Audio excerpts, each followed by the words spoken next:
كلام قديم لا يمل سماعه تنزه عن قول وفعل ونيات كلام قديم لا يمل سماعه تنزه عن قول وفعل ونيات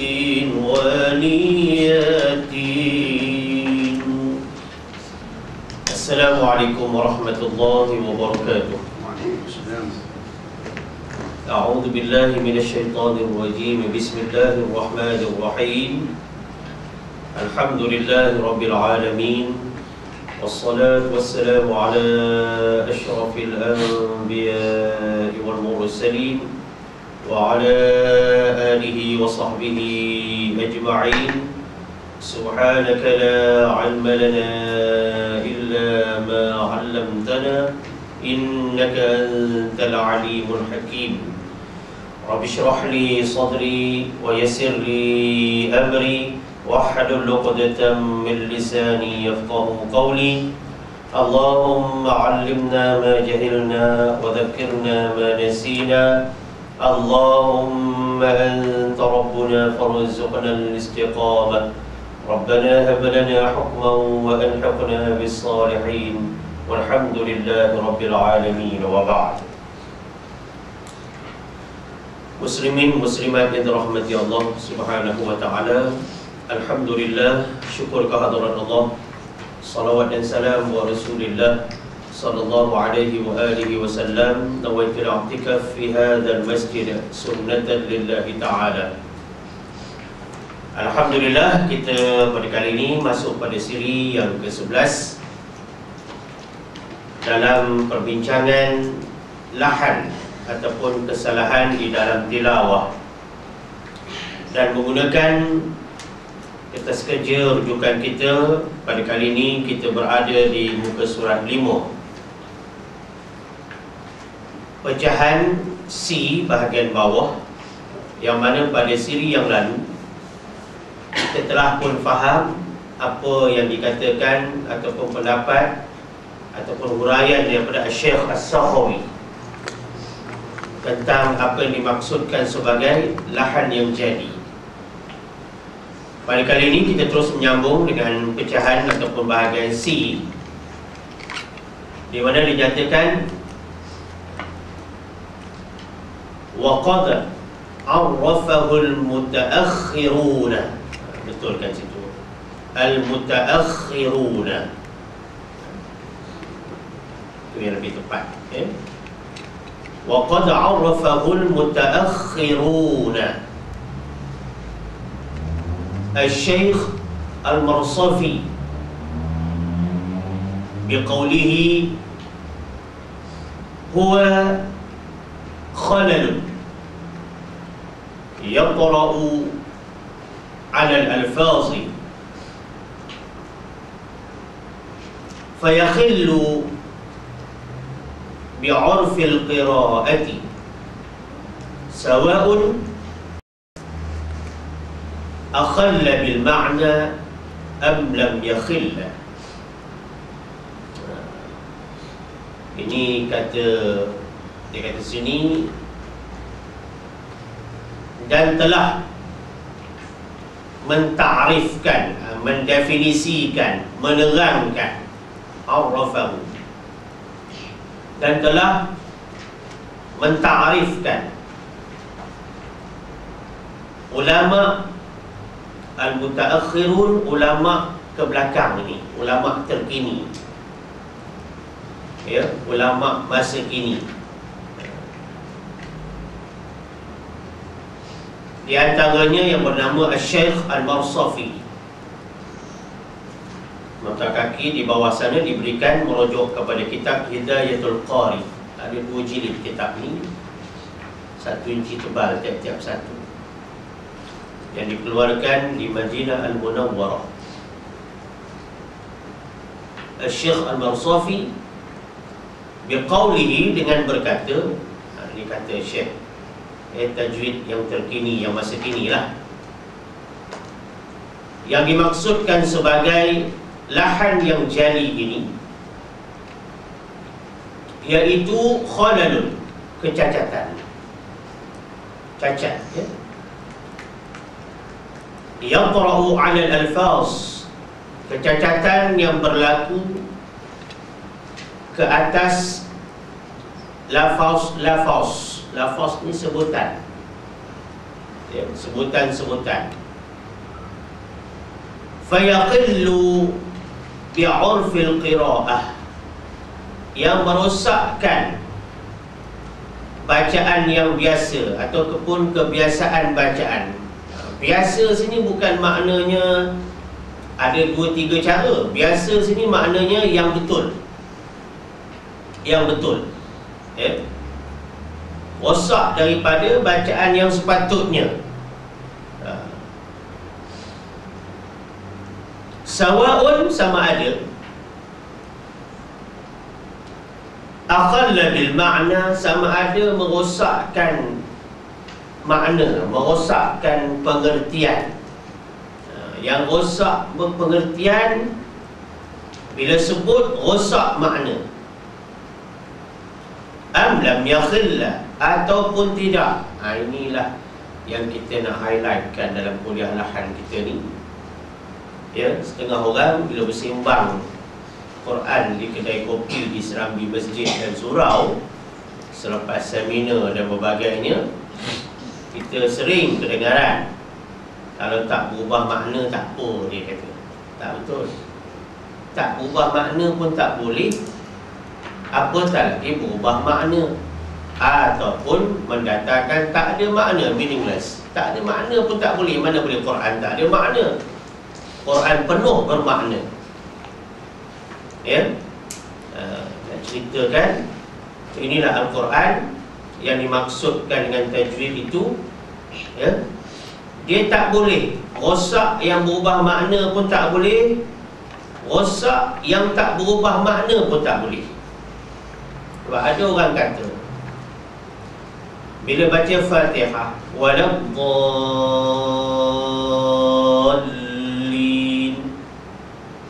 itu memang tak ada pertikaian. Cuma ada pula yang gatal mulut. Boleh kata gatal mulut, gatal mulut. Tahu sikit nak royak balik. Dia kata kalau waladdallin pendek, apa makna? Betul tu. Dia orang sesat. Jadi seolah-olahnya sebut, bila sebut waladdallin tak cukup panjang, maknanya sebut tu rosaklah dia sebut tilawahnya. Sebab yang warid daripada Rasulullah SAW, benda tu baca panjang, kata Abdullah ibn Mas'ud dalam ayat dan peristiwa yang lain. Jadi dia kata kalau pendek tak berubah makna tak apa. Tak boleh lah maknanya. Tak berubah makna pun tak boleh. Sebab Quran ni mesti betul sebutan. Termasuk dalam mukjizat memelihara zat Al-Quran itu, mestilah betul sebutan, bukan setakat betul makna. Itu sebab kalau orang tahu makna, baca salah tetap salah.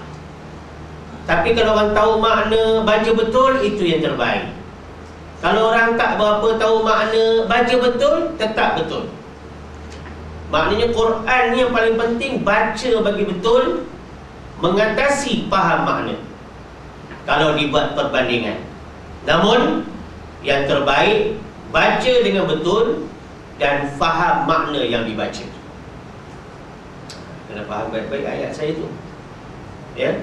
Sebab tajwid ni satu perkara yang cukup penting, yang mana saya nak petik di luar sikit pada kerja kita ni daripada kitab As-Salsabilus Syafi fi Ahkam Tajwid Al-Wafi.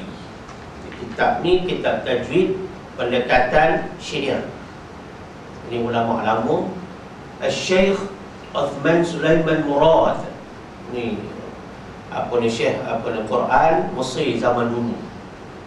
Dalam kitab ini dia ada sebut, ya, tentang hukmu jahidil wujubi fi tajwidil Quran. Ini kita tokok tambah, ya. Hukum orang yang ingkar kewajipan dalam mentajwidkan Al-Quran. Maknanya kalau orang tak berapa ambil berat, dia cakap benda yang dia tak berapa tahu, dia cakap seolah-olah dia menguasai. Macam tadi, oh tak berubah makna tak apa. Tidak, kata Syekh Al-Marsafi, tak boleh. Sebab ini termasuk dalam bab tajwid. Jadi Syekh Sulaiman Osman ini, dia di dalam syairnya, ya, izinkan saya membaca syairnya dan tuan-tuan menghayati mafhumnya, ya, supaya kalau orang kata alah belajar tajwid ni tak penting, alah belajar tajwid ni tak wajib, banyak lagi benda yang kita nak belajar. Macam dia belajar banyak betul, atau macam dia akan belajar banyak, padahal duk sakat tu juga. Ya, maka dia kata ya sahilan tajwid al Quran, ya, dia kata wahai yang bertanyakan hukum mentajwidkan Al-Quran. Ada orang tanya, apa hukum mentajwidkan Quran ni? Kalau baca betul macam mana? Kalau baca salah macam mana? Kalau berlaku lahan macam mana? Kalau menukar baris, menukar huruf macam mana? Ini ada pertautan dengan tajuk lahan kita ni. Lahan termasuk di dalam bab tajwid. Orang tanya apa hukum, ya, mentajwidkan Al-Quran. Fakhudh hudita an ulil itqan, maka ambillah petunjuk, dia kata, ya, bimbingan daripada orang yang ulil itqan, daripada orang-orang yang mempunyai kepakaran. Kalau kamu nak tahu hukum mentajwidkan Quran, kamu kena tanya kepada ulil itqan, orang-orang yang pakar.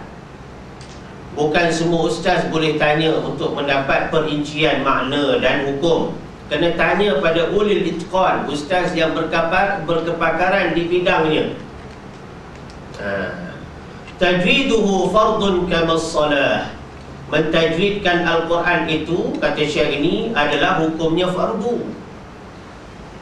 Fardu maknanya hukumnya wajib.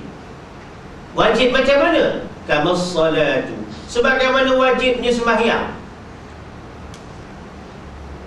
Membaca Quran dengan betul ni, tuntutan wajibnya, mestinya, fardunya kama salatu, sebagaimana tuntutan fardu sembahyang. Beza kufur dengan tak kufur, garisnya adalah sembahyang. Nak cerita pentingnya tajwid. Ja'at bihil akhbar wal ayatu, datang hukum, nak cerita hukum mentajwidkan Quran ini, hukum dia ada disebut di dalam al-akhbar, di dalam hadis, di mana Nabi menyatakan iqra'ul Quran kama unzil, bacalah kamu semua akan Al-Quran sebagaimana dia diturunkan. Itu daripada hadis, menunjukkan wajib baca Quran betul-betul. Wal ayatu, dan juga hukum mentajwidkan Quran ini sebagai satu tuntutan fardu, ada Allah sebut dalam Quran. Wal ayatu makna daripada Quran, ayat yang sering kita ulang-ulang. A'udzu billahi minasyaitonir rajim wa rattilil Qur'ana tartila. Shadaqallahul azim. Al-Muzammil ayat 4, di mana Allah Subhanahu wa taala berfirman yang mafhumnya au kama qala, dan bacalah Al-Quran itu dengan cara perlahan-lahan, bermakna tidak gopoh-gapah, bermakna berhati-hati, bermakna elok dan cantik sebutan dan bacaan. Itulah yang dimaksudkan dengan tajwid. Jadi dalil nakli daripada hadis dan Quran jelas tentang baca Quran wajib tajwid. Ya, di antara sahabat yang terlibat dengan proses memartabatkan tajwid ini, Abdullah ibn Mas'ud. Ya, di antaranya Abu Darda.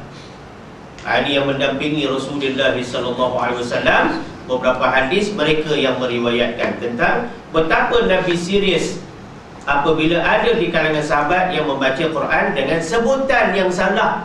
Sahabat bukan tak tahu makna Quran. Kalau Quran dikaitkan dengan makna dan tafsir saja, silap.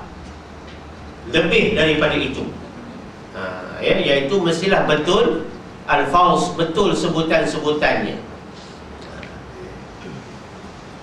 Wajahidut tajwidi, dan yang ingkar kewajipan bertajwid ini, kata Syekh ini, fahuwa kafirun, maka hukumnya kafir. Wal'ayazubillah. Tak pernah dengar Ustaz? Dah dengar lah ini. Dia dok kira tak pernah dengar, lepas tu tak mau dengar. Itu masalahnya. Bila tak pernah dengar, dah dengar, kena terima apa yang dah didengar. Siapa yang ingkar? Apa makna ingkar? Ingkar ni maknanya tidak mengakui hukum ni, kemudian lawan pula, bantah pula, bangkang pula. Itu ingkar, kufur. Dia tidak mengakui, seolah-olah macam tak ada hukum tentang mentajwidkan Quran. Lepas tu lawan pula, bantah, bangkang. Ini nama ingkar. Orang yang ada dua kriteria ni, ingkar ni tadi, fahuwa kafirun, hukumnya dia ni jatuh kafir. Wal'iyazubillah. Keluar pada agama Islam, wajib mengucap balik, qadha semua balik amalan. Itu hukum. Main. Sebab itu jangan bila orang ajak belajar Quran, dia pandang kecil. Dia dah tu belajar Quran, lagi dulu. Okay, salah lah. Belajar Quran, oh, dia mau tak belajar ke dulu? Dulu apa, tak habis belajar ke mana? Oh, tak apa lagi, pergi dulu. Apa nak makan, pergi. Okay, salah lah. Kesalah oleh Ustaz. Lagi empuk, lagi berat. Okay, salah kat Ustaz. Ini hukumnya kafir. Dia main mudah, ambil mudah, pandang enteng, remeh. Fada' hawahu innahu la khasirun, dan maka tinggalkanlah hawa nafsu. Sebab yang suruh engkar akan syariat Allah ni, hukum tajwid Quran ni adalah tuntutan hawa nafsu. Hawa nafsu ni berat. Macam mana cerita menjelang Ramadan, macam mana Allah seksa hawa nafsu. Dan bagaimana Nabi menerangkan peperangan yang lebih besar daripada peperangan zahir ini, fizikal ni, adalah peperangan melawan hawa nafsu. Besar dia punya impak dia. Orang kata apa sekarang, impak maksima. Tapi itu drift kereta lah. Impak maksimum dia. Mana impak yang maksimum. Nak ceritakan dia, yang jadi pemalas ni sebenarnya adalah tuntutan hawa nafsu. Innahu la khasir, sesungguhnya dia adalah orang-orang yang rugi. Siapa yang ikut hawa nafsu, dia ni orang rugi. Ikut hawa nafsu, melekeh-lekeh tak belajar tajwid, tak nak bagi masa untuk belajar tajwid, ini orang-orang yang rugi. Selain daripada 4 golongan orang yang rugi, yang mana Allah bersumpah dengan surat Al-Asri, ya, orang yang tidak beriman, orang yang tidak beramal soleh, orang yang tidak berpesan dengan kebenaran, orang yang tidak berpesan dengan kesabaran, ini semua orang rugi.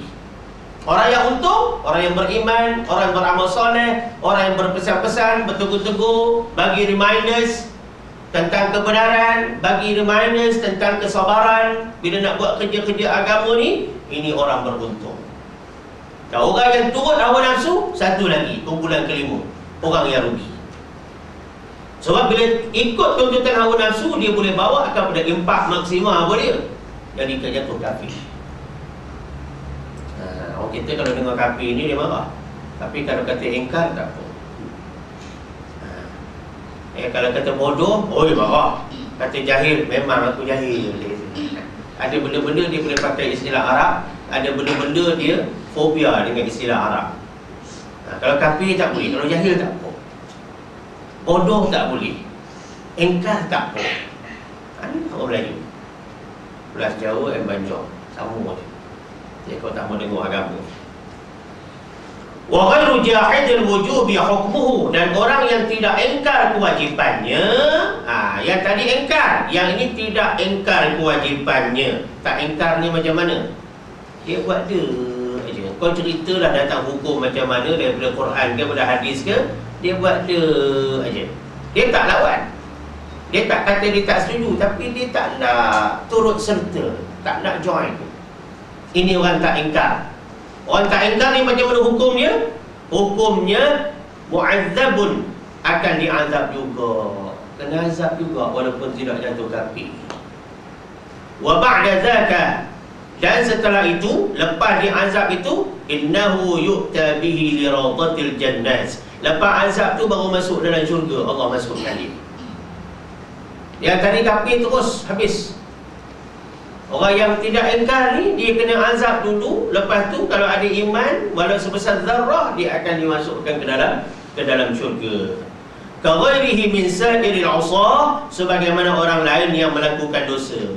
Orang yang ingkar, tidak ingkar pada tajwid, cuma buat dia saja begitu, dia kena azab dulu, lepas tu masuk syurga. Sebagaimana orang yang buat dosa, orang buat dosa pun kena azab dulu, lepas tu baru masuk syurga sekiranya ada keimanan di dalam hatinya. Idz salatu minhum atau minhum la tuqbal, kerana dia kata yang jadi berat sangat kes orang yang engkar belajar tajwid ni pasal apa? Yang jatuh berat, jatuh kafir, kena azab ni dulu. Kenapa dia nampak gaya macam berat sangat? Memang berat lah. Kenapa berat sangat? Kerana sembahyang, ya, sembahyang tanpa bertajwid tidak diterima. Orang yang sembahyang tapi tidak mentajwidkan makna bacaan-bacaan fardu, maka sembahyangnya la tuqbal, tidak diterima. Saya dah sebut dulu di dalam siri bimbingan ibadat solat Syafi'i kita dulu, apa dia yang kita khawatir tentang ibadat sembahyang ini, sampai Nabi berwasiat saya sebelum baginda wafat. Apa dia? Sebab sembahyang ni ada 3 benda yang kita khawatir. Kita kena selalu khawatir, ya. 1, takut tak sah. 1, takut batal. 1 lagi, takut tak diterima. Mau buat, nampak kena syarat rukun, tapi akhirnya Allah kata aku tak terima. Wahai malaikat, tolong kamu gulung sembahyang hamba aku macam kain buruk ni, kamu penggal balik pada muka dia. Bagi balik sembahyang yang dia buat dengan tak ikhlas, dengan tak ada ilmu, dengan tak belajar. Bagi balik sembahyang. Sebab sembahyang yang tidak mentajwidkan bacaan-bacaan rukun qauli ni la tuqbal, tidak diterima. Wa la'natul maula 'alaihim tanzil, dan laknat ni apa? Kutukan oleh Allah ke atas mereka. Turun kutukan Allah. Laknat ni turun kutukan ke atas mereka yang sembahyang tidak mentajwidkan bacaan-bacaan rukun. Beratlah cerita ni. Li'annahum kitabur rabbi harrafu, kerana mereka telah menyelewengkan atau mengubah kitab Tuhanku. Tuhanku ni nak cerita pengarang, Syekh Abdul Azzi, nama penulis apa ni syair ni. Jadi dia rasa tersinggung, ya. Kerana apa? Mereka telah harrafu, mengubah, ya, kitab Rabbi, kitab Tuhanku. Wa an tariqil haqqi, mengubah macam mana? Dari jalan yang benar. Zaghu fantafu, mereka ini sesat, menyeleweng, maka nafikanlah ianya. Maka apa yang diorang buat ni, ya, kamu nafikan, maknanya kamu tolak. Jangan kamu berserta dengan orang-orang yang tidak mentajwidkan bacaan di dalam sembahyang dan di dalam amalan tilawah. Aukamaqal. Itu nak terangkan bahawa pentingnya tajwid, pentingnya kita dalam bab tajwid ni, iaitu kita mengetahui bab lahan, ya. Wallahu a'lam. Baik, itu bahagian C nak ceritanya. Jadi maknanya lahan jali ni berubah makna pun tak boleh, tak berubah makna pun tak boleh, ya. Sebab ini adalah kalam Allah, wahyu ilahi, ya. Baik, habis bahagian C. Bahagian D.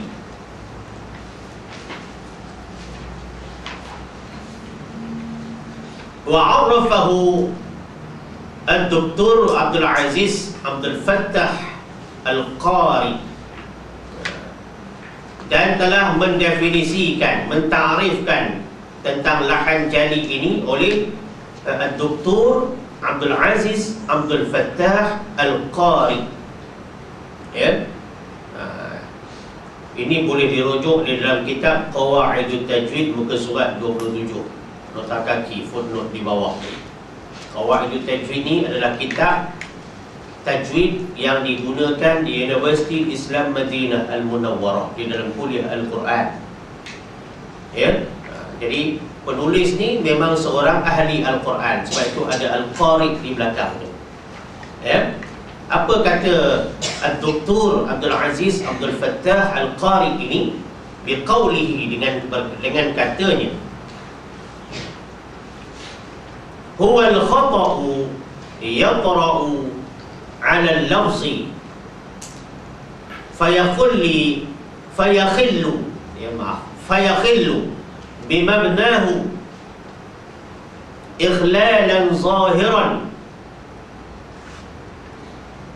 yashtariku fi ma'rifatihi ulama'ul qira'ati. Dia kata lahan jali ini ialah kecacatan yang berlaku ke atas lafaz, ke atas sebutan, yang merosakkan struktur ataupun binaan ayat. Struktur ayat tu rosak, ya. Rosak macam mana? Ikhlalan zahiran, dengan kerosakan yang jelas, kerosakan yang nyata, kerosakan yang cukup terang. Sudah terang lagi bersuluh kata orang. Ya ke? Iyalah.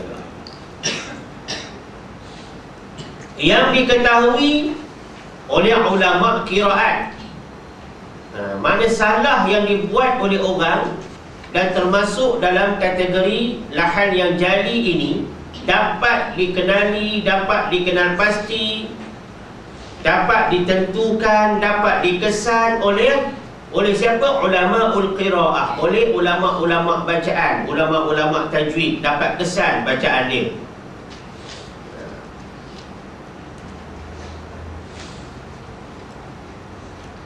Disambung lagi, wa'ammatun nasi, dan juga bukan setakat ulama, orang-orang pakar saja dapat kesan. Manusia secara umumnya, masyarakat umum pun dapat kesan, orang awam pun dapat kesan. Tak payah orang alim, orang awam pun tahu. Sebab itulah, kalau kita ni tiketnya orang agama, jangan bagi salah baca Quran ni dengan salah yang ketara. Takut-takut orang awam yang belajar sungguh-sungguh, dia boleh mempertikaikan orang agama punya bacaan. Berlaku atau tidak? Berlaku. Orang awam yang belajar sekular, dia boleh kesan orang yang belajar agama, kenapa baca tak berapa betul. Yang panjang baca pendek, yang pendek baca panjang, yang dengung tak berdengung. Dia ustaz, dia imam. Kenapa baca gitu? Ada pula seorang yang kata mulut, dia kata, oh tak apa, sebab dia ilmu lain banyak. Jadi ilmu lain banyak ni menenggelamkan kewajipan dia baca salah. Itu pula jawapan jahil. Orang kalau ilmu lain banyak, patutnya jaga baca Quran ni sebagai ilmu asas dalam bidang agama. Sebut nama-nama besar: Al-Ghazali, Al-Syafi'i, Al-Nawawi, Al-Ramli, Ibn Hajar, Al-Haytami. Semua orang-orang ni semua beres Qurannya dulu baru yang lain. Ya, tak cerita je. Jadi maknanya dapat dikesan oleh orang awam juga. Sawa'un, sama ada, adda dhalika ila fasadil ma'na, sama ada membawa kepada rosak makna, rosak struktur ayat dan sebutan itu, sama ada membawa kepada rosak makna, pun dikatakan lahan jali, rosak makna. Ya. Amlam yuaddi, ataupun tidak rosak makna. Yang tak rosak makna pun tak boleh. Walau qalin, baca tak cukup panjang, tak boleh, padahal makna tak rosak. Kalau dah itu boleh dikecualikan, ada options, ada pilihan, macam ada alternatif pula, ada. Jalan ni banjir, cari jalan alternatif.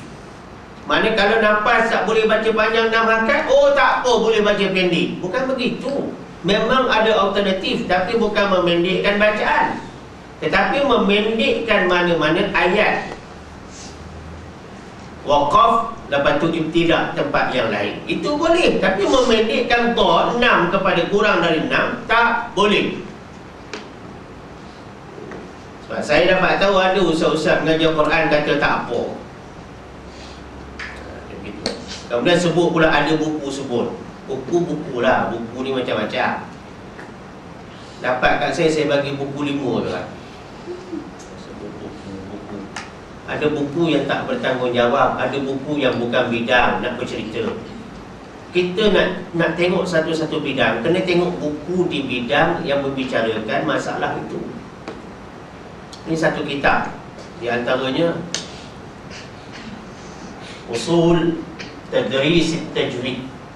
Usul, asas-asas mempelajari ataupun pengajaran dan pembelajaran ilmu tajwid. Usul. Kita kalau belajar fiqh pun ada belajar usul fiqh. Tak boleh fiqh main baca buku gerung-gerang gitu saja, tak boleh. Kena belajar usul dia.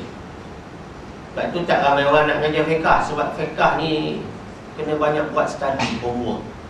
Orang lebih suka hadis, tajuk semasa, tajuk umum, tajuk pilihan. Senang. Contoh kubur, senang sikit cerita kubur. Cerita kubur kan, boleh celoteh, habis masa. Tapi kalau cerita usul, nak cerita fiqh, nak cerita tajwid, dia kena kajian. Ya. Dalam kitab ni contohnya, ya. Kitab ni dikarang oleh Syekh Husni Syekh Osman. Kitab ni dikeluarkan di Makkah Al-Mukarramah. Kitab ni juga ada menceritakan bab lahan ni dengan panjang lebar. Dan mana-mana isu yang jarang ada dalam kitab tajwid biasa walaupun tebal, walaupun muktabar, dalam ini insya-Allah ada diterangkan. Macam di sini dia punya apa kata orang, perbincangan tambahan. Kalau ramai orang tak cerita, dalam ni ada cerita. Nak ceritakan dalam ni dia ada cerita tentang lahan dan beberapa fakta. Ya. Baru ni saya photostat satu bahagian daripada kitab ni. Sebab ada orang dia kata macam tak jumpa maklumat. Saya photostat, saya buat macam ini. Bubuh saya punya trademark, sign kat bawah, bagi kat cik, suruh dia baca. Tak tahulah, angguk-angguk, senyum-senyum tapi belum baca lagi. Ya, nak cerita ni. Dia tak jumpa hukum ni dalam kitab lain, tak ada, dalam ni ada. Lepas tu baru senyap. Awam kita dia kena macam tu, kena tunjuk-tunjuk, bukan menunjuk. Kena tunjuk bukti, baru dia senyap. Kalau tidak, gel-gel gitulah. Dia kata belajar dengan ustaz ni lah, apalah. Tak kira lah belajar mana pun, belajar lah. Tapi bila fakta, jangan sanggah. Ya? Baik. Itu bahagian D. Maknanya ceritakan bahawa Dr. Abdul Aziz Abdul Fattah Al-Qari, nama pun Abdul Aziz juga, insya-Allah, ya. Main tu. Dia ceritakan bahawa lahan jadi ni golongan pakar pun dapat kesan, orang awam pun dapat kesan. Ya. Banyak sangatlah nak buat. Kita dah belajar. Bila semayang kat masjid-masjid tertentu, dia telefon balik, dia jumpa, dia tanya balik. Ya, dia tanya, macam mana Ustaz, kalau satu imam tu semayang Jumaat ni, orang tua tak cukup 6 harkat ni, macam mana Ustaz? Kita dah belajar ni. Kalau ikut kaedah ni, tak sah lah bacaan tu. Dia imam Ustaz. Itu sakit tu lah. Kalau kena dia imam. Tidak imam lagi tu. Sebab imam ni pemimpin pada adat. Dia nak memimpin orang, dia mesti pimpin yang betul, tunjuk cara yang betul. Ya? Kalau dah imam, ustaz datang, imam balik, tak usah jadi imam. Nah, itu imam ikut waktu, bukan imam nak imarahkan ilmu. Ya? Nak marah-marah. Memang betul, perangai tak boleh. Ya? Baik. D.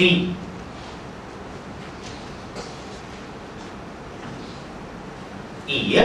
E pula.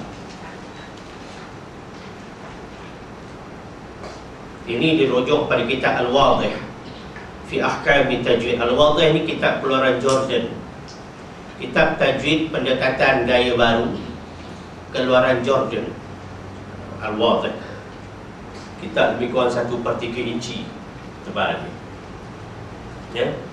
Dia kata apa tentang lahan jali ini? Lahan jali ini dia kata huwal khata'u yatra'u 'ala al-alfaz. Mungkin tuan-tuan kata, sama ni Ustaz. Bukan masalah sama. Kita nak raikan apa ulama-ulama dari negara-negara Islam tulis, supaya kuat hujah kita. Tahu banyak takkan sama dengan tahu sikit. Tak tahu takkan sama dengan tahu. Ya. Jadi kita sekarang bagi banyak. Ya. Dia kata iaitu kecacatan yang berlaku ke atas sebutan-sebutan, lafaz-lafaz. Fayakhillu bimawazinil qiraati, yang merosakkan bimawazin, wazan, timbangan-timbangan. Bila kita baca, ada kita punya neraca, kita punya tools, alat kita nak timbang bacaan tu. Kita nak timbang 2 harakat macam mana? Nak timbang 2 harakat. Setengah orang sebut 2, tapi cakap tak serupa bikin. Malik yang mana boleh 2 lebih tu? Ya. Sebutan alif contoh. Kita ke pokok putih.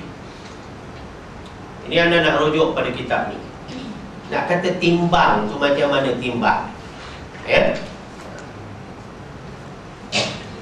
Kita nak timbang. Kalau ikut dalam kitab itu,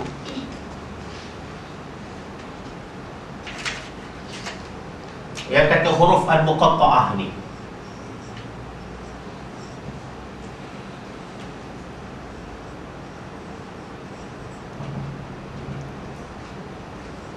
huruf al-muqatta'ah adalah huruf-huruf potong awal surah.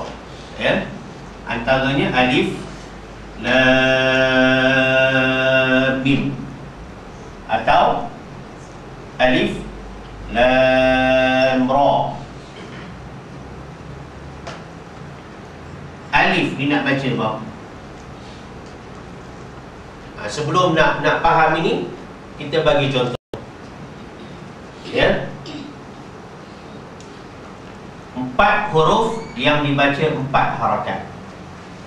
4 huruf, siapa boleh bagi? 4 huruf perkataan Quran dibaca 4 harakat. Cuba bagi apa contoh? Tengok ayat lazim, ada tak?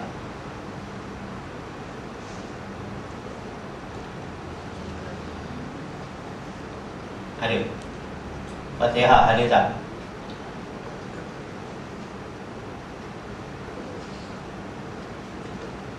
Tak nampak Ustaz. Siapa boleh nampak? 4 huruf baca 4 harakat. Cuba bagi. Nak menunjukkan betapa susahnya nak mengajar, ya tak? Susah. Cakap senang, dia mengajar susah. Apa dia? Kalau 3 huruf, tak nampak juga Ustaz.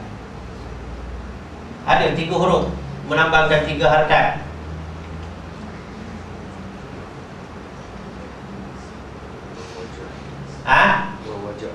Buat sikit. Saroja. Wawajah. Wawajah, saroja. Wawajah. Wawajadaka Allah. Wawajadaka. Wawajada. Wawajadaka. Itu kita bagi satu contoh yang lebih mudah. Saya nak timbang, nak timbang harakat tu. Apa dia?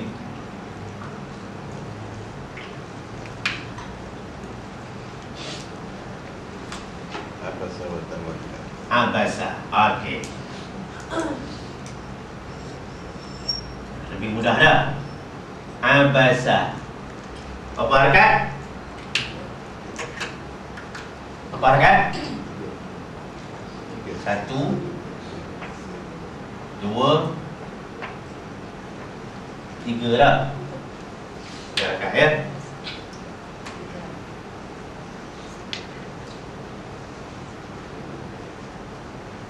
Huda.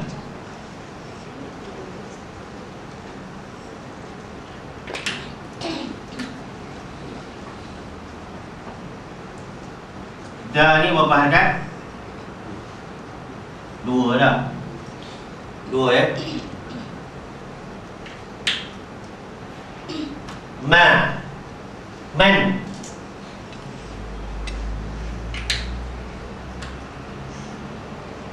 Kalau baca berhenti berapa harakat? Dua harakat kan? Ma'iwa. Begitu juga kalau ma pun dua harakat juga kan? Di waqaf. Tengok macam mana saya nak dekatkan. Faham ya? Ma ni pun dua harakat juga dah. Atas dasar mat kan? Ini atas dasar mat, ini atas dasar suku kata. Tiga harakat. 1, 2, 3. Tiga harakat. Tiga harakat ni bukan mat. Sebab mat tu bacaan panjang. Betul? Tapi tiga harakat ni atas dasar suku kata kan? Kalau saya buang ni, aba jadi berapa? Dua harakat kan? Kalau saya buang bahasa, berapa harakat? Satu harakat. Bagus. Kalau saya buat macam ini penting ni. 5. Berapa harakat? Walaupun 5 tapi 2. 2 harakat tak? Li 1, ma 2. Betul? Baik. Kalau kita sebut ni alif. Alif ni, kalau kita buka alif ni, hejaan dia macam mana? Begitu kan? Matikan. Sebab kita kata alif. Berapa harakat alif ni? Siapa cakap 1? Yelah, dia kena tengking 2 lah. Ni 1. Macam li 1 kan? Lif ni 1 lagi. Macam ma 1 kan? Betul? Jadi alif ni berapa harakat? 2 lah. Sebab 2 harakat sini bukan kerana mat, sebab syllables, suku kata. Yang ini 2 harakat kerana mat, ma. Yang ini 2 harakat kerana sebutan, bukan mat. Biharakatain.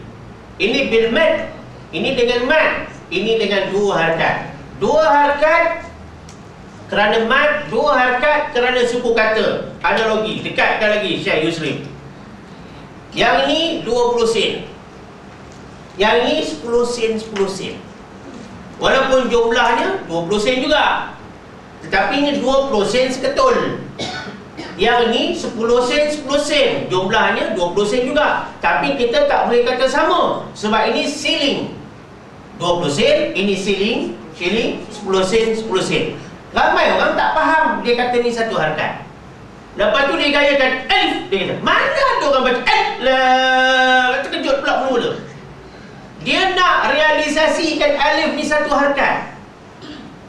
Memang dalam kitab Syekh Ahmad Hijazi, dia kata tidak dimatkan. Saya nak cerita ni timbangan tadi, wazan tadi.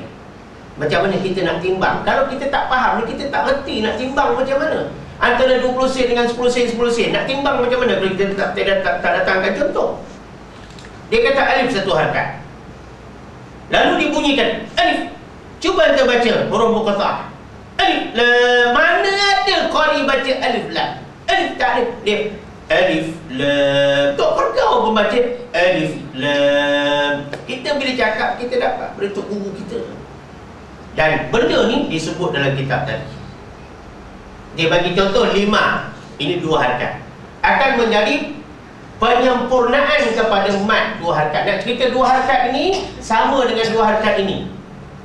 Li menyumbang kepada ma tanpa alif. Ma menyumbang kepada alif yang membentuk mat. Jadi 5 dengan alif ni sama tak? Suku katanya 5 alif sama tak? 2 gerakan. Bukan dua harakat mat, dua harakat suku kata. Ini kata timbang. Kalau tak faham timbang ini, kita tak boleh faham. Sebab itu saya katakan bahasa 3. Buang 2, buang 1. Ini pun serupa. Buang 1, buka 2, buang 1 harakat. Buka lift jadi 2 harakat. Ini timbang. Nak bagi timbang betul-betul.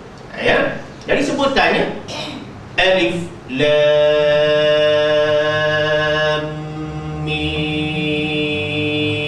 Begitu. Alif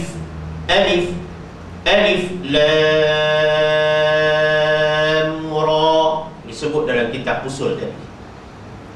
Dan tuan-tuan yang dirahmati Allah Subhanahu wa taala, itu konsep cukup faham. Kalau tidak, susah nak faham. Lebih-lebih lagi kurang kitab yang cerita ni.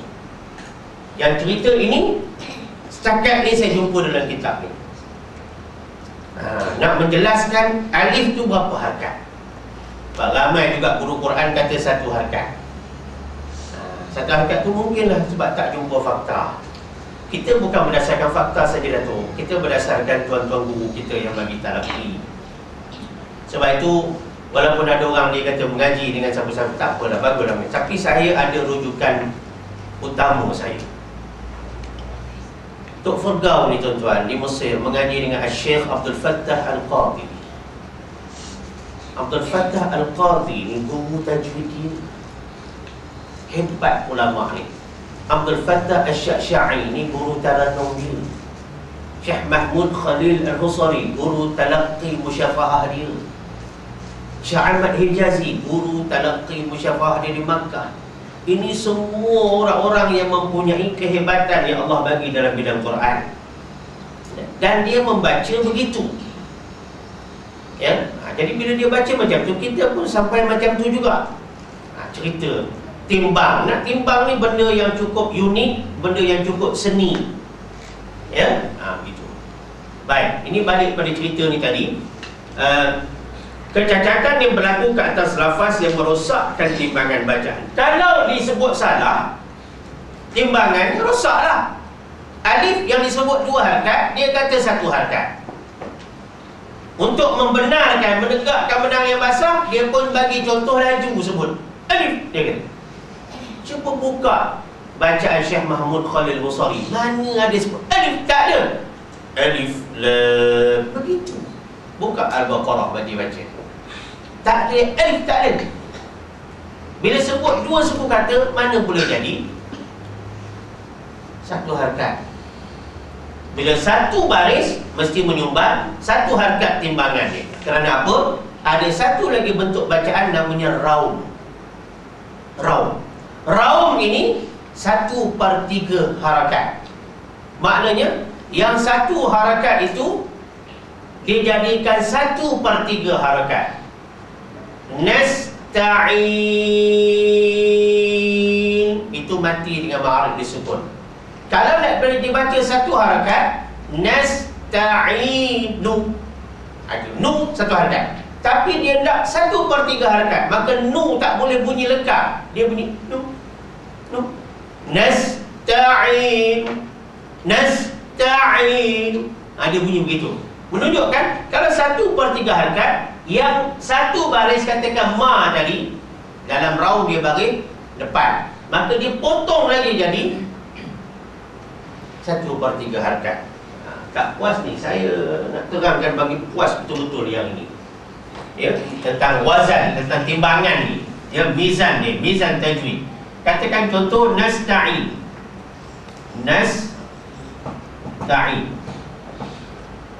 Rakaman kali ini akan menjadi hujah yang cukup kuat menerangkan yang ini, ya. Nasta'in. Kalau kita baca wasal, kita baca sambung, nu kita bunyi saja, tak ada waw kan? Kalau bunyi nu saja berapa harakat?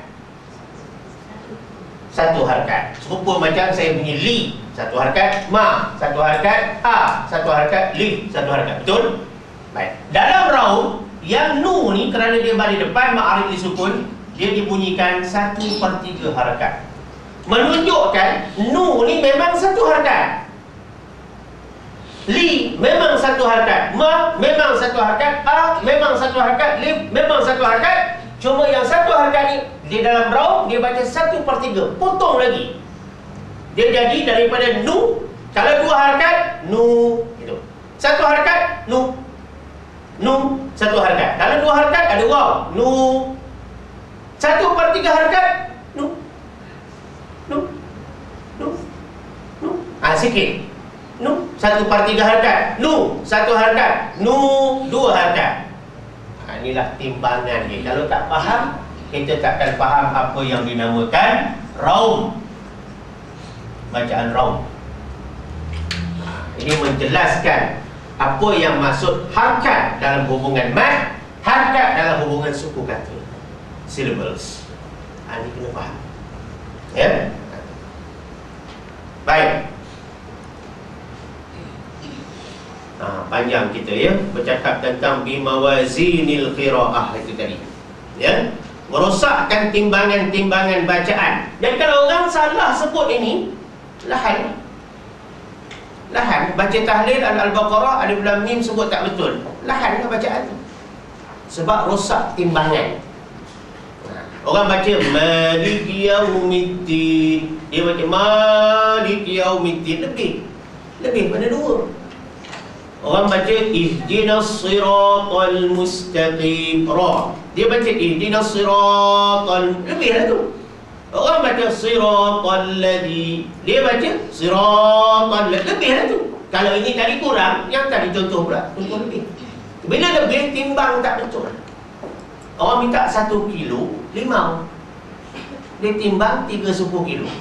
Kalau yang kurang, orang minta 1 kilo, dia timbang 1,5 kilo. Konsep sedekah tu lain cerita lah. Konsep hadiah 1,5 kilo, tak apa, aku bagi kamu je. Tapi hak sebenar aku bayar, aku jualnya, mau belinya hak seriah. Hak setengah dah aku hadiah kamu. Bukan sedekah. Bukan sedekah. Cerita sedekah ni pun tu. Saya ni bukan ada bohong, tapi macam-macam air orang suruh buat. Bukan air kopi ke, tak, dia tarik tidak. Ni air jampi-jampi. Jangan salah faham pula ya. Air kita tolong doakan dengan izin Allah. Bila kita buat tu, ya dah, kita pun bagi, kita kata Allah, mudah-mudahan Allah sembuhkan. Ustaz, nanti dulu. Kenapa? Nak sedekah sikit ke Ustaz? Saya tak terima sedekah. Tak apalah, bagi kanak lah. Lepas tu reti bahasa pula, esok bagi buah pau. Buah pau mau beri apa ambil. Tapi mu nak beri sedekah aku tak sih. Ya. Nak ceritanya, istilah tu biar betul lah, bukan sedekah. Hadiah. Buah tangan. Apa? Hadiah ada. Sedekah ada, mungkin kebiasaan sebutannya tu. Tapi cuba betulkan sikit sebutan Kelantan tu. Kita sebut hadiah tu hak bolehnya. Sebab kalau orang luar dia tak faham tu. Tak mau faham. Orang luar faham tak apa. Kita cuba apa kita reform sikit yang tu istilah. Ya. Supaya banyak cerita ni. Mana tadi ni? Wa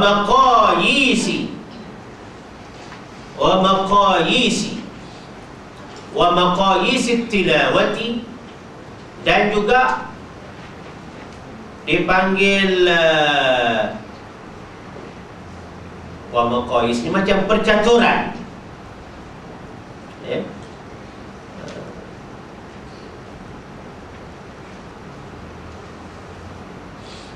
Percaturan bacaan, macam kita mengatur. Kita nak atur bacaan tu macam mana. Ya. Wa qawaninil lughati. Wa qawaninil lughati wal i'rabi. Dan sistem-sistem bahasa. Dan di sistem dia kan, kaedah dia. Wal i'rab, dan juga cara nak membariskan huruf-huruf itu. Jadi kecacatan yang berlaku pada timbangan bacaan, susunan bacaan, ya, sistem-sistem bahasa dan cara membariskan huruf, salah pada yang ni semuanya lahan jadi. Nak cerita ni. Sawa'un sama ada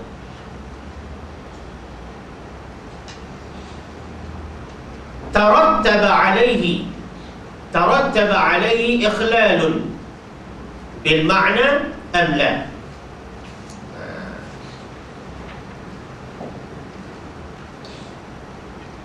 Ya.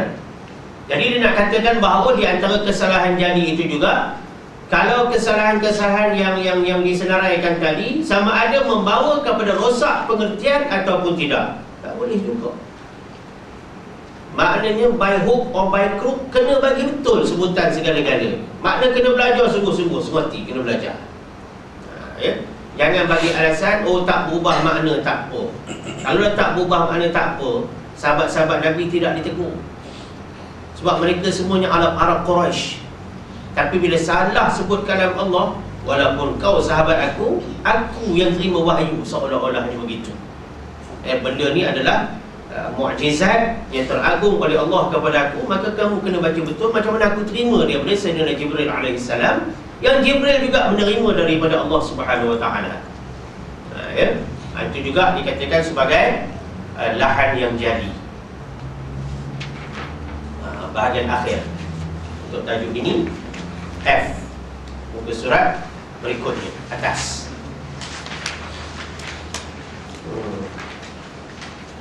Dia kata lahan jali ini juga wa huwa ya'ti min mukhalafati qawaid al-lughati al-arabiyyah, iaitu mendatangkan bacaan yang salah daripada kaedah bahasa Arab. Kaedah bahasa Arab begini, tapi mu baca lain. Qul huwallahu ahadunillahus samad. Ada nunul wiqayah, nunul iwad atau nunul wasli. Ada nun kecil apabila baris dua bertemu dengan hamzah wa sal. Hakikatnya dua huruf mati bertembung. Dinamakan dalam hukum tajwid, dipanggil iltiqa'us sakinain, pertembungan dua huruf mati. Sebab baris dua ni asalnya ada nun mati di ujungnya. Man, asalnya mim nun mati di atas man, ada nun mati. Kemudian huruf mati yang kedua hamzah wasal tu tak ada baris. Bila bertembung dua huruf yang mati, maka dalam kaedah bahasa Arab ada pelbagai. Satu, didatangkan nun kecil. Qul huwallahu ahadunillahus samad. Lafzul jalalah pula lam kedua kena baca nipis. Dalam kaedah yang lain, dalam hukum yang sama, iltiqa'us sakinain, macam kita jawab salam, Assalamualaikum, kita jawab Waalaikumsalam. Itu yang betul. Bukan Alaikumsalam, bukan Alaikumussalam, bukan Waalaikumsalam, bukan Mu'alaikumsalam. Ada juga mu. Masuk kerja Kelantan juga dah ada mu. Waalaikumsalam. Berat, jangan gitu. Kelantan kita kecek masuk kita minum kopi, makan nasi lemak. Tapi masuk kita kecek ni Quran ni, dia kena royak sengerti. Jadi maknanya apabila mim jamak wa'alaikum, itu mim jamak, mim tunjuk ramai, berjumpa dengan hamzah wasal, dalam kaedah yang sama dia tak pakai nun kecil, mim tu kena hidup pula bagi depan. Sebab itu salah kalau kita kata Waalaikumsalam. Tak kira lah siapa cakap, ustaz cakap ke imam cakap, kalau salah, salah. Assalamualaikum ustaz. Waalaikumsalam. Salah tu. Assalamualaikum ustaz. Waalaikumsalam. Saya di sekolah saya ajar budak-budak dalam perhimpunan, bila kita bagi salam, moga ramai dah, lagi jelas salah dia. Assalamualaikum warahmatullahi wabarakatuh. Waalaikumsalam ya ustaz. Ya ustaz, awak tu betul kata, tapi Waalaikumsalam tu tak betul. Waalaikumsalam. Ada juga cikgu-cikgu orang belakang ni, moga cikgu bukan tahu semua, ajar dia juga nak jawab salam tuan. Waalaikumsalam. Itu juga dalam kaedah menyalahi kaedah bahasa Arab tak boleh. Ya, macam mana nak bagi hamzah wasal atas, bawah, depan. Kalau salah letak bagi, salah. Orang baca ismuhu, dia baca usmuhu, salah. Itu dimaksudkan apa dia? Mukhalafatul qawaidil lughatil arabiyyah. Ya, bersalahan pada kaedah bahasa Arab. Seperti kaibdali harfin, menukar satu huruf biharfin dengan huruf lain, tukar huruf. Atau harakatin biharakatin, atau tukar baris. Tukar baris. Tukar huruf pun tak boleh, tukar baris pun tak boleh. Sad jadi sin, bagi atas jadi bagi depan. An'amta, an'amtu, salah. Itulah di antaranya untuk kali ini. Hingga kita jumpa lagi. Wallahu a'lam. Wassalamualaikum warahmatullahi wabarakatuh. Bismillahirrahmanirrahim. Allahumma arhamna bil Qur'anil Karim waj'alhu lana imaman wa nuran wa hudan wa rahmah bi rahmatika ya arhamar rahimin. Alhamdulillahi rabbil alamin. Subhanallahi wa bihamdihi, subhanakallahumma wa bihamdik, asyhadu an la ilaha illa ant, astaghfiruka wa atubu ilaik.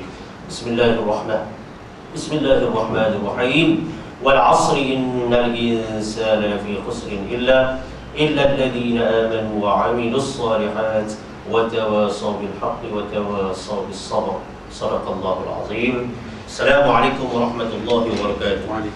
Kalamun qadimun la yumallu sama'uhu, tanazzaha 'an qawlin wa fi'lin wa niyatin. كلام قديم لا يمل سماعه، تنزه عن قول وفعل ونيات